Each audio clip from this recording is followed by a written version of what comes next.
Hi Capricorn, welcome to your mid-December 2020 general tarot reading. It's Raina here. So I'm recording this on Friday. Oh, sorry about that. Um, I'm recording this a few days before the solar eclipse, which is happening in Sagittarius, and this is the sign right before you. Some people ask me, is this for the sun? This tarot reading, is it for the sun or the rising sign? And some people ask for the moon. And, whatever resonates with you. But this is, in my mind, I'm intending it for the sun sign. But when I talk about astrological transits, it definitely can be for the rising sign. Might even be more relevant for the rising sign. So in the 12th house, this can be new beginnings that kind of at the womb level, if that makes any sense. Because when you have a new moon in your own sign in January, a month later, it's like some of these things you may have already put into motion, or at least, are seeding these kinds of hopes and wishes for the upcoming cycle, your solar cycle. So if that makes any sense. So 12th house is always kind of a weird place to talk about. So and so I've got a new phone and a new a new camera on the phone. I was using my old camera while I was waiting for my new phone, but this has a wider view, so that's good. And there is that Nine of Cups, which is a great card to end this reading on. So still have an issue with the distance. I probably should pull it back. Maybe I'll pull it back a little bit so that I can hold up this card, but it still is a tight shot here. The heart of the matter is the Five of Wands, which is a card that can indicate conflict or even in a positive sense, competition. But when I see the Devil card, I think that perhaps it's connected that way. And, here's something that is really funny. Sometimes people will talk about a tarot reading as being negative. Why do you always have to talk about it in a negative way? We have three cards on top. We have the Five of Wands, which is kind of depicting the heart of the matter. To the left of it, we have the Devil card, which is the past position. On the right, we have the Six of Swords, which is supposed to be the higher message. And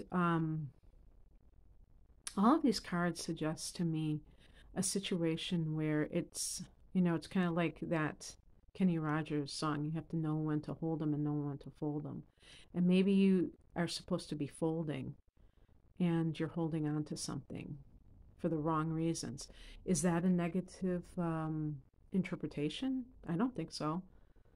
I mean, I think life is we always have something that we're working on, something that we're trying to gain mastery over. And sometimes it happens to be that you're in a position where you're working someplace and there are perks.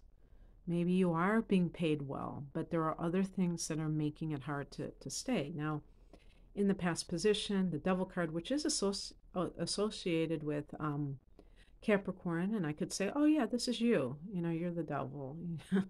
So I mean, obviously I could say this is you, but I want to talk about what this card represents, which is the temptation of the flesh, the over materialism, putting too much emphasis on money. So in other words, greed, or in some cases feeling a sense of bondage to something, lust. So those two cards, because the Five of Wands can be conflict, I could interpret as in personal relationships, noticing that you have a lack of harmony with a partner, that you're fighting a lot, but it's hard to let go of that because there is something that keeps you hooked into that situation. And it could be maybe that person is loaded, they have money, and you like living that lifestyle. Or maybe you're the one who has the money and you don't want to give it up in a divorce. Maybe it is a physical attraction that you can't shake. But whatever it is, it could be something that is not in your best interests, that is keeping you addicted. This can be a card of addictions, but addictions are not always substance abuse. So being able to see the truth in that situation, and the higher message is leaving behind the drama, which the Five of Wands can certainly be about, and choosing peace in your life. And I would say, if you're in a toxic work environment where it's dog eat dog and everybody is trying to,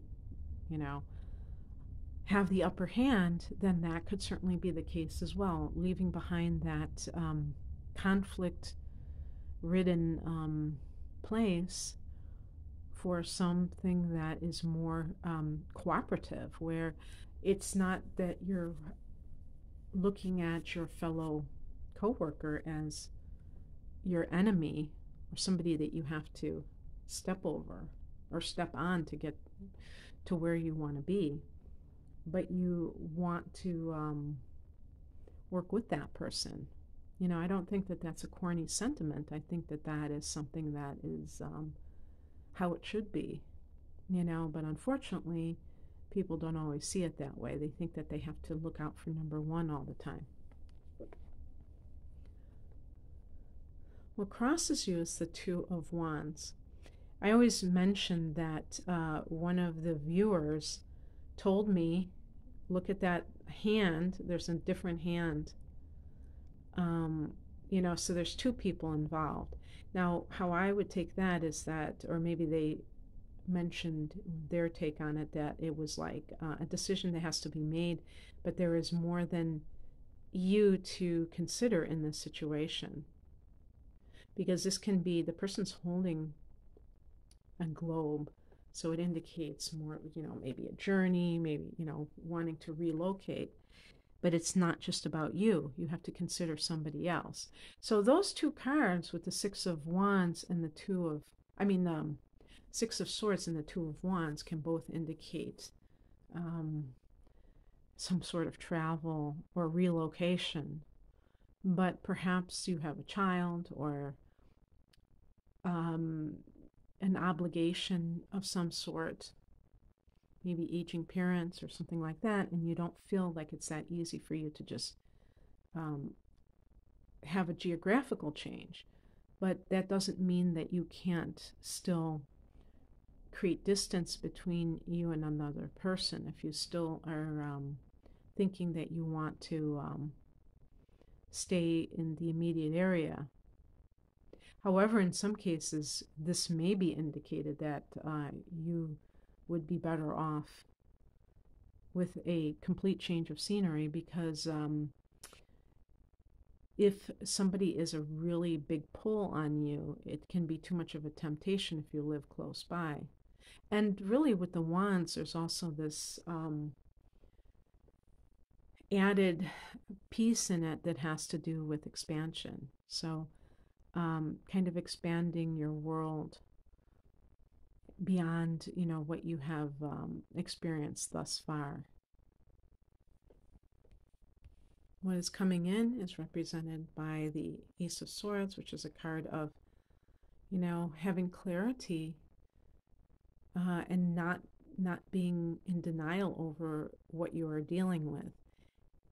And this can be really great when you are trying to get on with your life, because you can have this sense of peace with the decision that you make.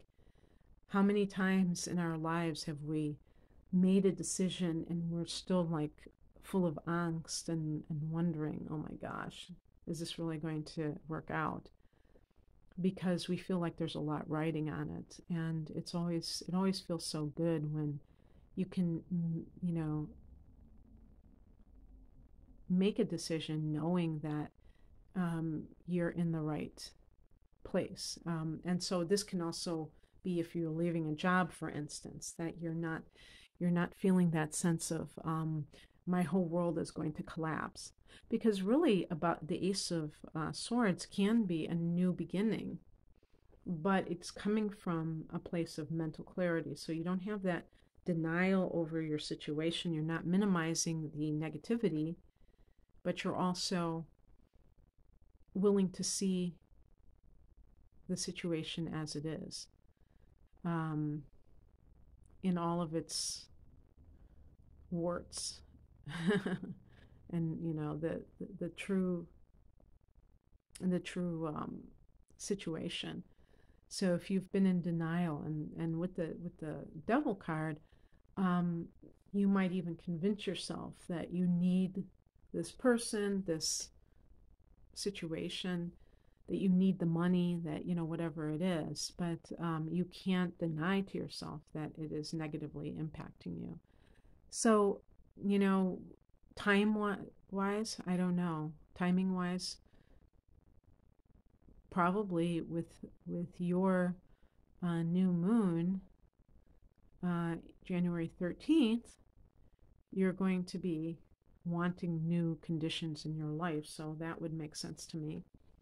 And then, what a great way to end the reading. The outcome is the Nine of Cups, wish fulfillment. Getting what you want and the emotional impact of that. So the first card I picked was the Five of Wands. It's a card of conflict. And then the last card is the Nine of Cups, wish fulfillment. And it's just a matter sometimes of recognizing what you're dealing with and not trying to hide from it. I think Capricorns, as all cardinal signs, are really good at taking action in their lives. And that can definitely have a positive impact, because you are not just thinking about things, you're actually taking inspired action. And so that's one of the reasons why I think cardinal signs tend to be successful in life, even if they have their own challenges, that you still have this sense of forward movement, and that helps you to make things come true. So in any case, I don't know what area of life this will be for you. Maybe it'll be different for each Capricorn, I would imagine. But I hope that this rings true for you and that it happens for you. And if you would like a private reading, the link is below. I am having all of my readings on sale until mid-December, like December 17th. So please check what kind of readings. They're mostly astrology readings. Thank you for watching. Take care. Bye.